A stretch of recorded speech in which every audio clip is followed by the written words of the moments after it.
comportamento, a gente começa a olhar para a saúde também sem destacar o comportamento que as pessoas têm. Não que as pessoas sejam saudáveis ou não do ponto de vista psíquico, Comportamentos mas que saudáveis, né? o Hábitos saudáveis. comportamento, os hábitos saudáveis, exatamente, coração. O comportamento, os hábitos saudáveis, eles compõem não só a saúde do indivíduo, mas a saúde coletiva. E, pessoal, olha na internet, olha o Twitter. Você Tá acha que aquilo tudo é saúde? fudido. Não. Tá tudo fudido. E é Essa aquele a negócio, né? verdade. Estar saudável e ser saudável, eu acho que também merecem aí uma separação, né? Pessoas que são saudáveis, pessoas que estão saudáveis. Eu conheço pessoas que estão passando por uma doença e estão vivendo de uma forma extremamente saudável, percebe? Então, eu acho que é Por isso, né? conta Que disso, do comportamento e... Então, é difícil, assim, saudável ou não saudável ser um diagnóstico. Eu fico pé da vida quando isso acontece com a alimentação. Eu conto uma história a respeito da alimentação, por exemplo. Malu, se eu disser aqui para você, trouxe um bolo para você. Esse bolo, ele tem farinha branca, leite condensado, brigadeiro, granulado. Ele tá aí? Ele é... Por favor, entregue. Ele é saudável ou não Olha o saudável? sangue militar. Depende do quanto você vai comer, qual a frequência que você vai comer isso. Não, você vai comer o bolo agora. Eu quero que você olhe para esse bolo e diga. Eu falaria que ele como não é alimento. saudável. Muito bem. Aí eu conto para você a história de Maria, uma menina que aos 10 anos teve uma depressão muito forte, foi tirada da escola, foi colocada em homeschooling. A única pessoa com quem ela conversava era a melhor amiga da escola. Ela fazia FaceTime com essa amiga para tentar animá-la. A amiga fazia isso toda noite, junto com a mãe. Ela foi colocada em psiquiatra, ela passou por nutricionista, porque ela não conseguia mais comer, de tanta depressão. E terapeuta. Depois de um ano, ela voltou para a escola, era aniversário da melhor amiga dela, ela ganhou o primeiro pedaço de bolo, era o bolo de farinha branca, brigadeiro e granulado. Esse bolo foi o bolo mais saudável que ela comeu em um ano, porque foi Faz socializando com a melhor Sim. amiga em plena saúde, né? Então, não existe... eu dei esse exemplo para fazer justamente essa analogia. Para mim, não existe, por exemplo, o alimento saudável fora de um contexto, uma mulher bonita fora de um contexto, assim como não existe saúde fora de um contexto. O que é saúde? Depende. Onde? Quem é essa pessoa? Quantos anos ela tem? O que é função para essa pessoa? Então, claro, existem as questões que são, né, de organizações, saúde é o total, pleno e completo bem-estar físico e mental, ou ainda a ausência de doença, mas se a gente for olhar na prática o que seria isso, a gente precisa olhar um contexto e uma série de outras questões que nessas frases, nessas sentenças, não são tão observados, né? Eu concordo completamente, mas ao mesmo tempo eu acho que a gente tem que delimitar certas coisas, porque o fato de não delimitar faz com que hoje tudo pode, Muito aberto. tudo, se Mas nada analisá-las então em um tudo analisá-las em um contexto não é excluir a delimitação. Não, concordo. Né? Não é excluir a delimitação. Então, eu preciso analisar dentro de um contexto. Se ela comer esse bolo todos os dias, talvez isso faça mal para Maria. Mas a gente também não Se ela pode fazer só comer uma isso coisa pra ou outra. sempre, Exato. certamente Mas eu não não vai posso ser falar, bom. Maria, dessa vez você não vai poder comer o bolo da amiguinha, porque não é um alimento saudável. Sim. Né? Então, é esse equilíbrio que eu acho que hoje falta e muito. E a gente tem visto faltar nas redes sociais, a gente tem visto faltar nas relações, a gente tem visto faltar em todo lugar. Então, para mim, isso é um sintoma de não saúde, sabe? Esse extremismo, virou uma guerra. Eu sempre tive uma relação muito boa com a comida, e eu acho que eu passo isso também. na internet. Eu tento, né, de alguma forma, ajudar as pessoas a comerem melhor.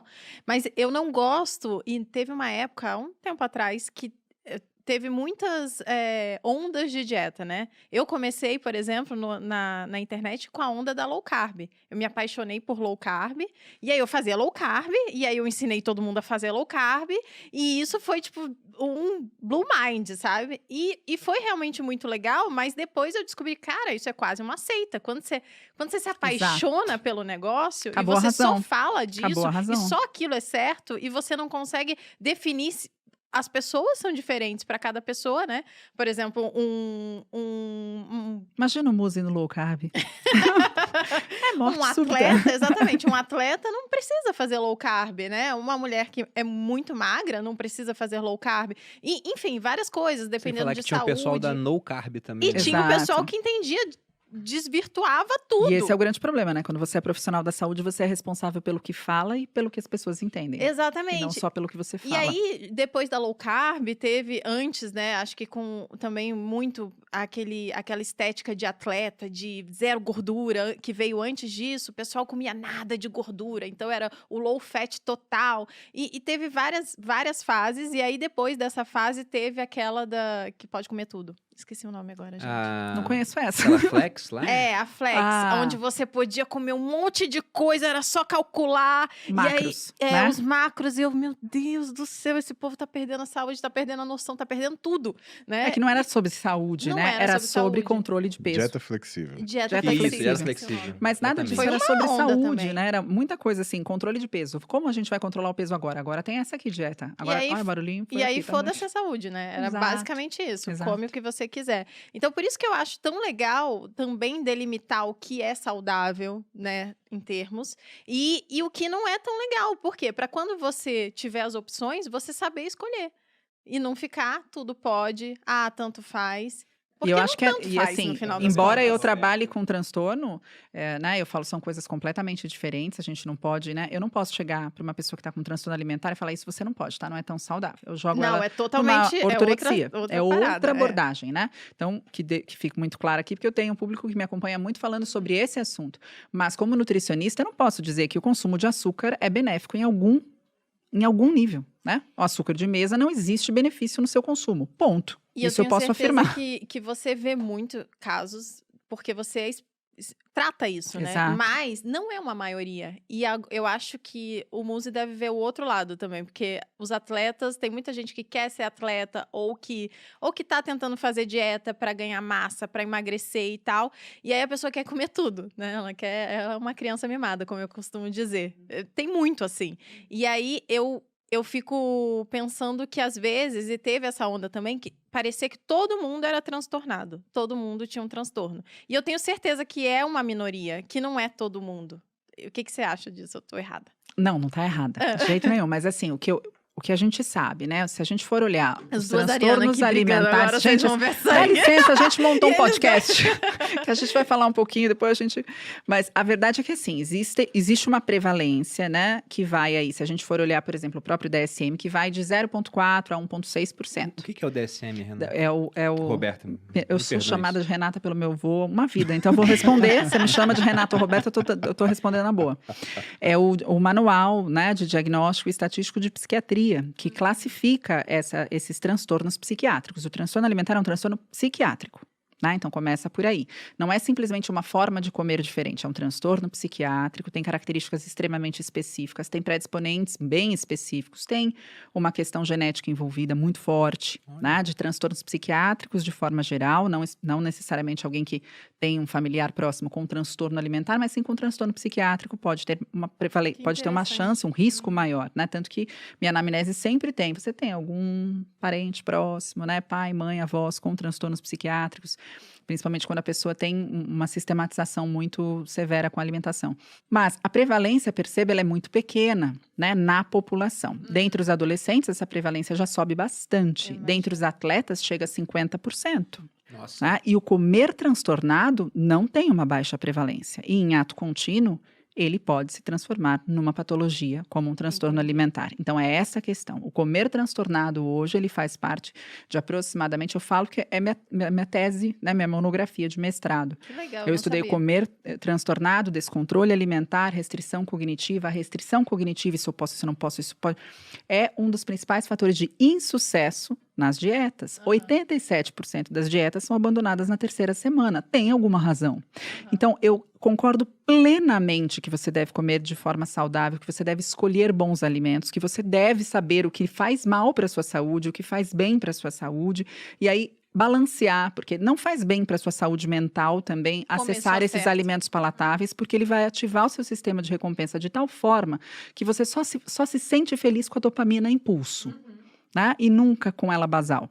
Então, tem tudo isso, percebe? Eu concordo 100% com você. A única questão é a forma como a alimentação foi tratada na mídia social, ultimamente, por muitos não nutricionistas, mais adoeceu a forma que as pessoas comem do que ajudou as pessoas a terem boas escolhas. Porque é difícil você falar com uma população que mais de 70% não tem graduação. Mais de 80% não tem condição financeira de pagar uma nutricionista e dizer... Você fala A e a pessoa entende E esse B, é o C. grande problema.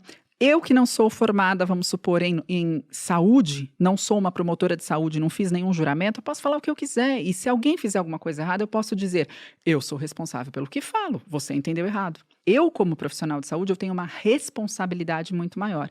Eu tenho a responsabilidade de só promover saúde. Então, quando eu recebi esse juramento, eu falei, eu tô na lama. Acabou minha liberdade na vida. Porque o peso que eu recebi com a minha Ser graduação... honesta, né? Exato. O peso que eu recebi na minha graduação foi um negócio, falei, nossa, parece que agora eu tenho que tomar conta de toda a frase que eu falo.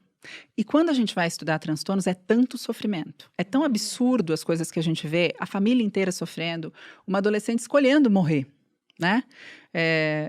Eu prefiro morrer do que ser gorda. Eu já ouvi frases como essa, isso é um absurdo, né? Isso é um absurdo. E aí, quando você lida com isso, eu falo, depois que eu me aprimorei em transtornos alimentares e eu recebo 7, 8, 9 pacientes nessas condições dentro do meu consultório, eu olho um post com um cachorrinho que de repente lambeu alguma coisa e falou, transtorno alimentar, isso aí vai incitar transtorno alimentar, porque você fica enviesada. Então, não tem como não dizer que as minhas falas aqui com relação à saúde não são enviesadas. Eu seria hipócrita falando um negócio desse. Eu sou completamente enviesada pelos pacientes que eu atendo e por todo o nível de sofrimento Porque você vê muito disso, né? Exato. Mas sou nutricionista raiz e concordo com você. Não dá para comer só o que quer, na hora que quer, do jeito que quer e acreditar que você vai ter resultados que quer, né? Isso não existe nada na vida. Isso não funciona para trabalho, isso não funciona para relacionamento. Uma vez eu brinquei com ele e ele falou, eu quero fazer o que eu quero, do jeito que eu quero, na hora que eu quero mesmo. Aí eu falei, escuta, Você que casou, lindo, você meu. acabou de descrever o que é ser sozinho. Vou ter Ai, que que alegria.